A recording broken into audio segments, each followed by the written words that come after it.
Hello everyone, in today's video I'm going to touch on a subject that I know a lot of people are struggling with, and it's actually pretty difficult to learn, and it's a pretty difficult skill to master, and it's a very important aspect of chess, and it is how to deal with locked positions. Well, what are locked positions exactly? Where locked positions are something like in the Owens defense. You've probably heard about the Owens defense, so it's not e4, e5, but it's actually b6. And now, obviously, there are a lot of ideas you could play like this, but the main idea is that after something like this, and then the move d6, the position can get locked up pretty quickly. And yeah, you can see your block. You have to play this h4 move, and you have a lot of ideas. But I'm just giving a normal idea here. f6. This is not exactly what you would play because it's hindering the development of the knight. But I'm just making a point here. You can see the pawn structure is getting really closed, and especially for beginners or intermediate players, this tends to be quite an issue because they don't really know how to make progress. Okay, there is bishop to b5 here, training off a piece, and this is actually pretty good. But there are way more difficult scenarios which you don't need or don't really know how to make progress. And that's why I chose this exact game from Jose Raúl Capablanca, a world champion of the 20th century, one of the most genius chess player of all time, very good chess player, of course. And yeah, I'm going to show you this game, and you're going to recognize the structure, right?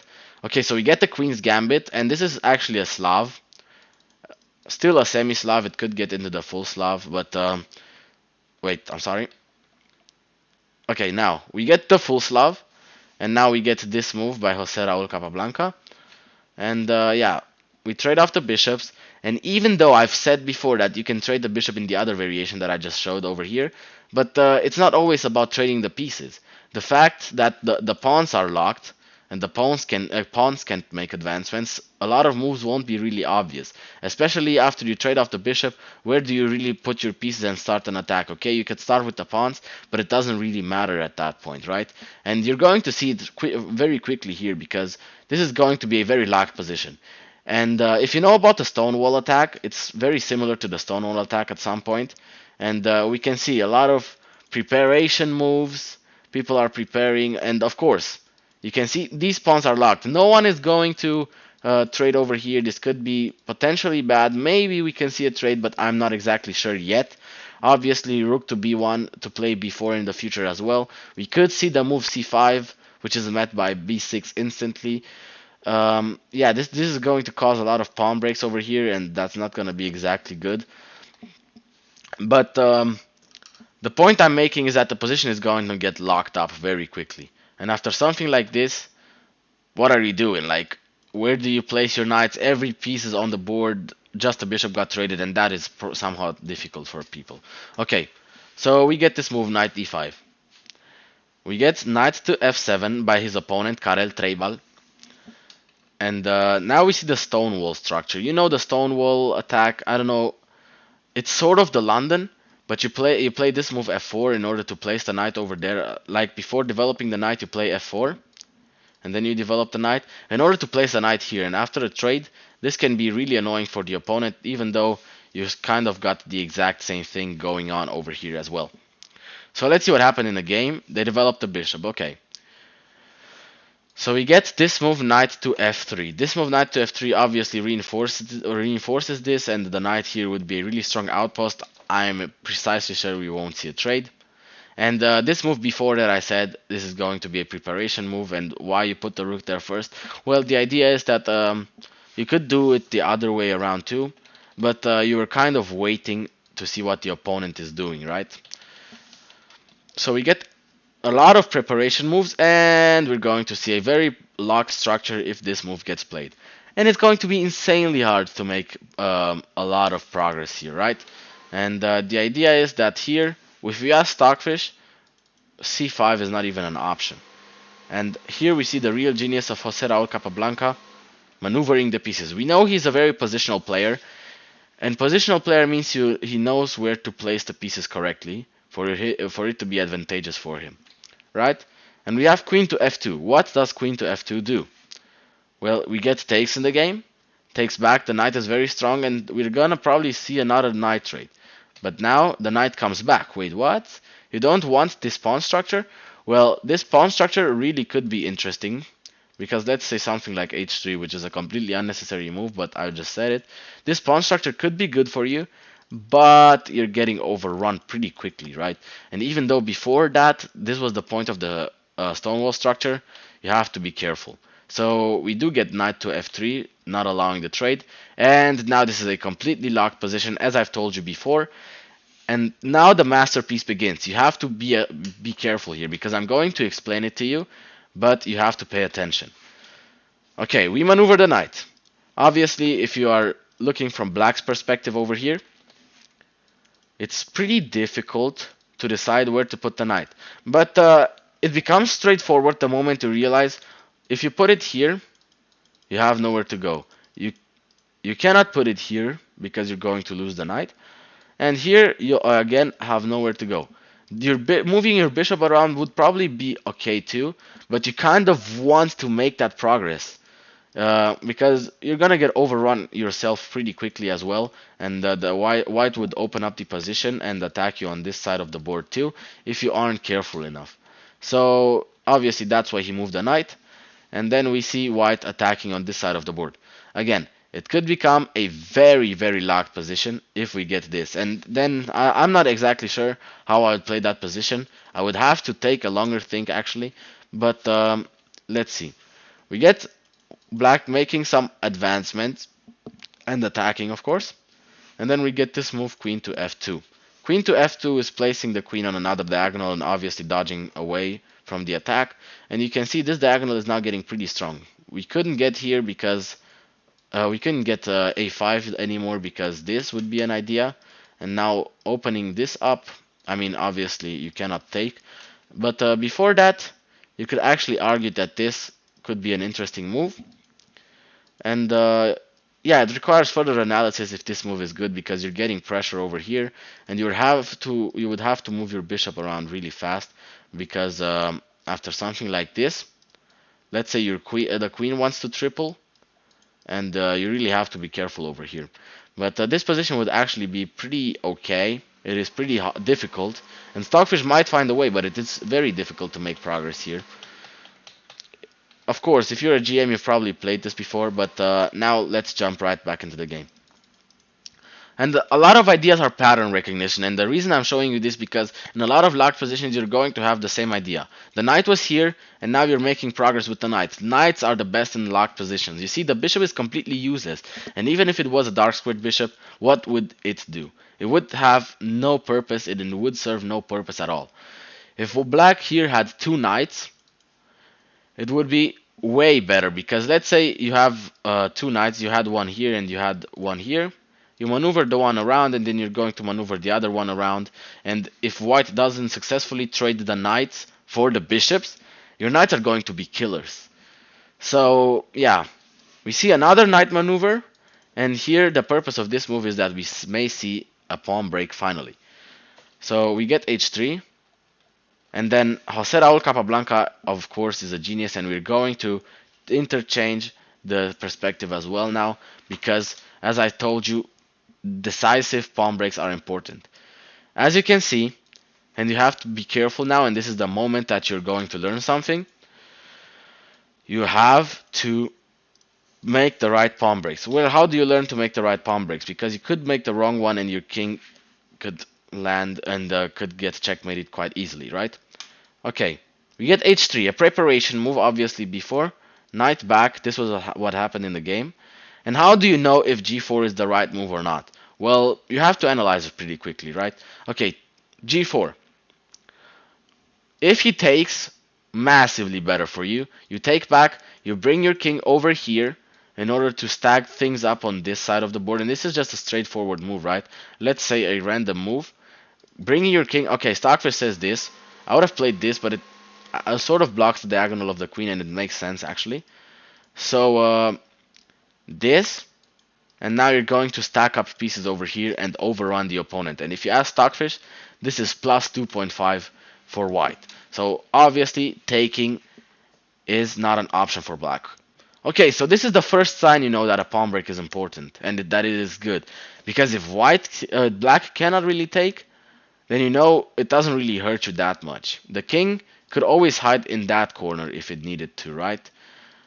So you could run the king if you somehow get overrun by the attack, and you're still going to be safe, and there are a lot of blunders to happen as well. So we get a random preparation move, and then we get rook to c2. Obviously, we are going to get another stack up over there, and we see that now white is going to force open the position at some point. We get rook to g8, obviously coming to the defense, and that was the idea is that the opponent actually recognized the threat, and that's why he played this in order to bring the rook. Okay, we get the we close the position again. Why did Jose Raul Capablanca close the position? Think about it. Pause the video and see if you understood the motive. Okay, so the motive was now that this is going to not be possible anymore, forcing open the position is not going to benefit me anymore because obviously that actually starts an attack on my king, and I'm going to show you the example. Now you're kind of in trouble. Let's say something like knight to h6. This was just off the top of my head. But as you can see, Stockfish showed it for quite a second. It is not as accurate though, if you ask it. But let it run for a second, and it probably would consider it. Okay, my intuition is not completely killing me, and I'm happy for that. But now knight to a6, you're going to h6, and you're going to bring the queen over here. Why? Because once you bring the queen over there, you're going to have a really good attack. Let's say something like this, you bring the queen. And probably not a top engine move, you have to sit there. Obviously, these were classical games, and you could analyze bishop e8 is better because now you're going to attack over here. Okay, your opponent, if you're under 2000 elo, is going to struggle a lot defending such an attack. That's why it's important to lock it up. Lock it up. Okay, so we're gonna close Stockfish because I want to give you the analysis without you directly seeing the idea, because otherwise you're going to think, well, that was pretty straightforward. No, it wasn't. Okay. And if it was straightforward for you, I'm happy for you.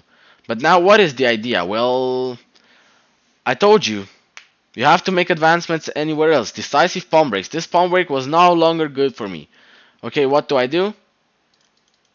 Rook h2 and push. And you're going to see it in another kind of idea, because now we're going to see h4. And I said rook h2 and then h4. Well, that's kind of what we see. The idea behind the move not playing rook h2 first is actually the fact that he can push. And that's what I just realized looking at this game. Because if you play rook to h2, he can pawn break, and you can destabilize the position, and you can't really get through that much. But if you break through, and this was correctly played by Jose Raul Capablanca, and that's why I'm not as good as him yet, we're going to see this. The king, wow, the king wants to run. I'm going, baby, I'm gone. Okay, so how does it run? A lot of maneuvering, random move, you go here. Let's say random move, you go here, random move, you go here, random move, you go here. And yeah, at some point you're going to be safe. But white is not giving you enough time for that. So we get h4, h5. Okay, h5 you cannot run. Why? Because takes. With whatever, white is completely breaking through completely, easily. So you have to be careful. Okay, this would already control it. And if he plays rook to h2, now you have the initiative, and you are actually able to play this correctly. Okay, there are some ideas, but if you ask Stockfish here, you have to make some kind of preparation move. You can't really do this because you're going to get in trouble pretty quickly. And that was the idea. Let's see if I was correct. So takes, and rook to h2. We would get takes, and queen to h8. Okay, I'm getting better and better, and now you can see that I'm actually qualified to teach you some of this stuff because I'm not a complete newbie to this game either. So we got queen to c7. Okay, queen to c3. Waiting move. Okay, someone needs to make a mistake. You need to find the correct breakthrough, as I said. But why is Jose Raul Capablanca hesitating? Well, Jose Raul Capablanca kind of wants to go queen to g2 or queen to f2, and then probably rook to h1, wouldn't he? Oh, that's what we get. I'm sorry. I'm sorry. Why does he get it? Because now taking is not yet good because we do get this, and this is actually fine. You don't have the queen to give a check and then to break through, and it would actually be very difficult to break through as every square on that part of the board would be controlled, and this is actually a draw if we ask Stockfish. That's what I did. I just asked Stockfish. So you can't do that. You have to find the breakthrough, but be patient. Rule number 2. So rule number 1, find the correct pawn breaks. Rule number 2, be patient. You have to analyze, and this is going to take a lot of practice from you too. Like, you're not going to know to learn this by tomorrow. I'm just showing you patterns, and since chess is a game of pattern recognition, hopefully you're going to learn this stuff and understand it, and then become better at it. And after you have exercised this stuff, you're going to be a master at it, like Jose Raul Capablanca. Okay, queen to a1. Okay, this is beautiful maneuvering, but this is why he was considered one of the best positional players in the world. Positional means you know where to place your pieces correctly, and this is actually a beautiful move. Let me ask Stockfish. Okay, Stockfish agrees. This move is completely beautiful. Okay, we don't see this yet because we could have dangerous pawn breaks on that side. So you have to sort of still wait over here. Like, this is a complete high level game, and this is not what you should expect from yourself to know right away, right? This is going to take a lot of practice, and this is not what you're going to know. But you have to understand the basic ideas. Okay, pawn breaks on this side. Okay, not possible because the rooks are way too powerful and actually bring good defense. How is this good?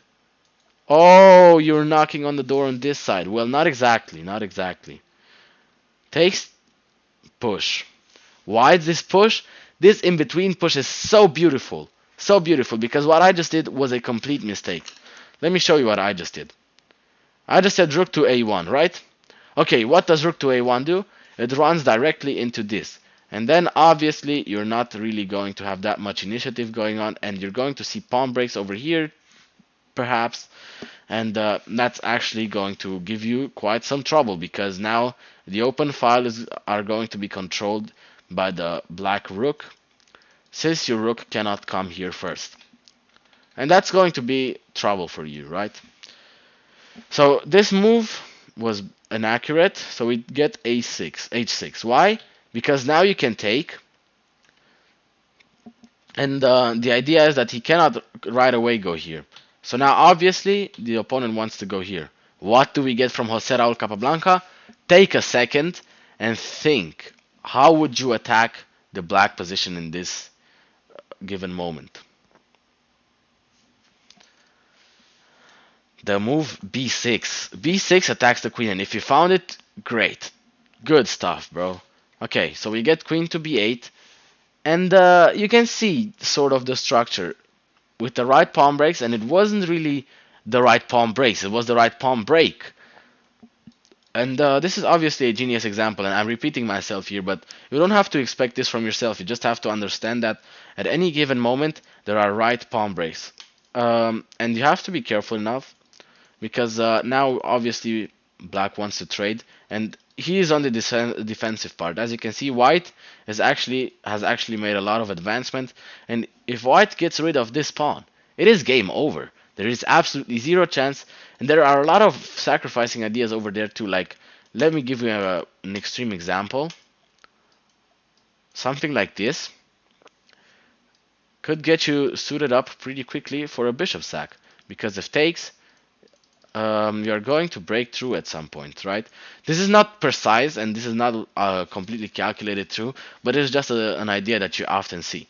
Okay, so we get this, and yeah, there isn't really much that he can do, right? Okay, you go here, and you don't even trade. You just open this up, and then you're going to bring the other rook. You're going to go here.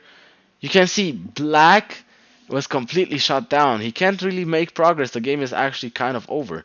You're going to bring the other rook. You're going to take the queen. After you've tripled, you're going to take everything, and the game is actually going to be over. So what is going to happen in the game? So we get this. a few maneuvering moves, and now this beautiful rook to a7. As I've told you, if you get rid of this pawn, you're going to promote and win the game. Okay, what do we see?